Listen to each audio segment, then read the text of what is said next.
Hey, what's up guys, how you all doing? I'm Paul the Tech Giant and welcome back to the channel, where today I'm going to tell you what I believe are the worst things about this 65-inch Samsung S95D OLED. Now whenever I do one of these videos, people always complain that I am just bashing the TV. But to keep things fair, I have also done a best things about video because I believe that you should know both the pros and the cons of any TV that I am testing and you are considering to buy. Now, in my previous unboxing video of this TV, many of you guys asked for me to compare it to the LG G4. Well, I've got some great news because it's just been confirmed that I will be taking delivery of a 65-inch LG G4 OLED, and I will be doing videos comparing that against this S95D. So if you've got any suggestions on videos you'd like to see between those two TVs, then please hit me up in the comments section. Okie dokie, let's crack on then, and this is going to be in no particular order. But the first worst thing about this TV is the matte display. Now, I recently done the unboxing video of this TV and loads of people hit me up in the comments section saying they do not like matte displays. Now, don't get me wrong, when it comes to handling reflections, it does an amazing job. But there is a couple of downsides. First being in a bright room where you're going to take advantage of that matte display and it being able to handle those reflections. What it seems to do is elevate the black levels. And I don't know how well it's come across on camera, but it gives it sort of like a misty sort of grey effect going on. And well, it sort of defeats the whole object of an OLED TV because what we all love about them is those inky black levels. And in a bright environment, well, you just don't seem to get them like you do on other OLED TVs with a glossy display. And those glossy displays, whilst they do show reflections quite badly, they just give a proper inky black look to them. And the other issue that I seem to have with this is that it just gives it sort of an overall softened effect. Again, that sort of mistiness seems to soften the image. Again, don't get me wrong, in a dark room, you don't seem to see that at all. And again, the blacks are perfectly black.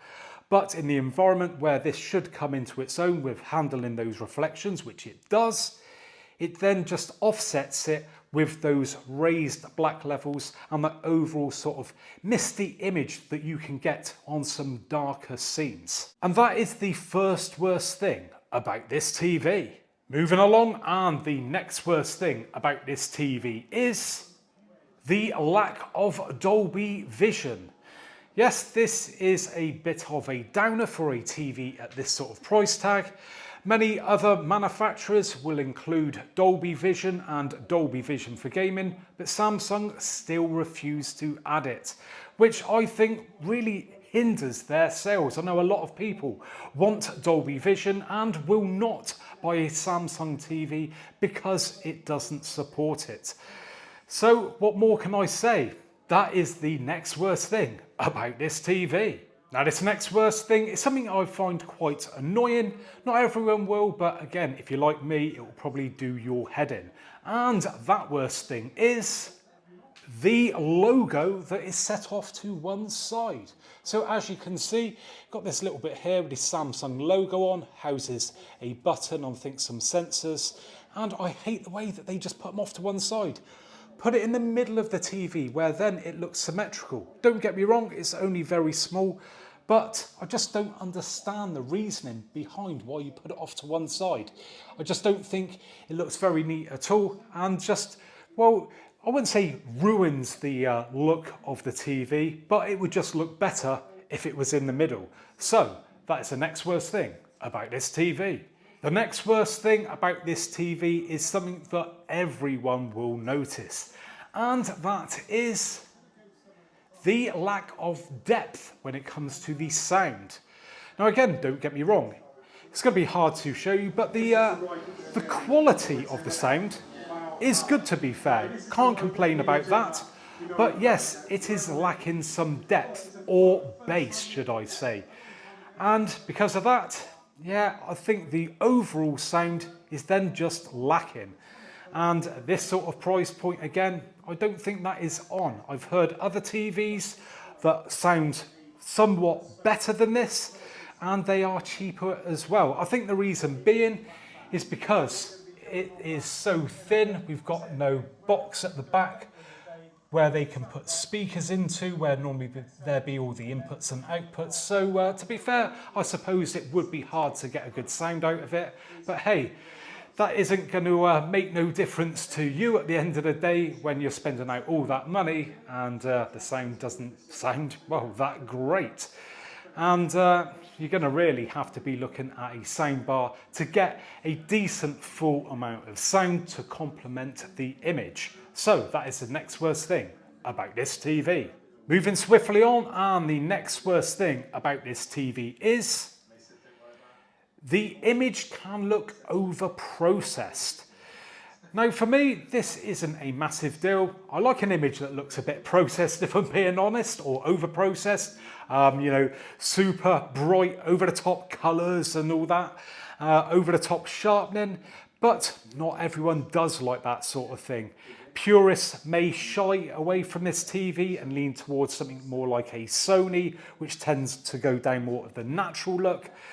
So yeah, it's not for everyone. I wouldn't say it's a massive deal, but you know, if you are the sort of person who wants more of a pure natural looking image and don't want all the processing going on, then this may not be the TV for you. But like I said, I think the general public probably would, but I want to mention it anyway. So that's the next worst thing about this TV. Now this next worst thing is something that's going to hit everyone, and that is the price. Now this is a top-end TV with a top-end price.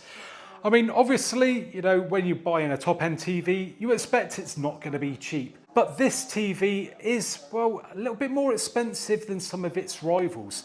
Now, if we take the LG G4, for instance, currently at today's prices when filming, this is around £100 to £200 more expensive. And for that sort of price, well, you could go out and buy yourself a soundbar to improve the sound quality of pretty much any TV out there. And 200 quid, well, it's not to be sniffed at. Now, whether that £200 over something like the G4 is actually worth it, well, I will only be able to tell you that once I test it out directly against the LG G4. But yeah, just take that into consideration that it is a little bit more expensive than some of its rivals. So that's the next worst thing about this TV. Now, if you're the sort of person who suffers from headaches, well, this next worst thing is going to give you a migraine, because that is the messy menus. Now, I don't know what's going on here. It's just far too much information in one place. I mean, just take a look at it. Do we need all this going on really? Maybe the apps bar, a couple of recommendations, but no, it's recommendations for this, recommendations for that, the other, this, that. It just goes on and on and on. I mean, I recommend Samsung that you just sod off with your recommendations. I'm not interested. Do you know what I mean? It's just too much. Scale it back. It looks far too messy and cluttered. And that's why that is the next worst thing about this TV. On to the final worst thing about this TV then, and it's only a minor thing, but still not sure why they've done it. And that is the colour of the One Connect box. Well, as you can see, it's black on the top, perfectly acceptable, but when you come around to the sides, it's purple.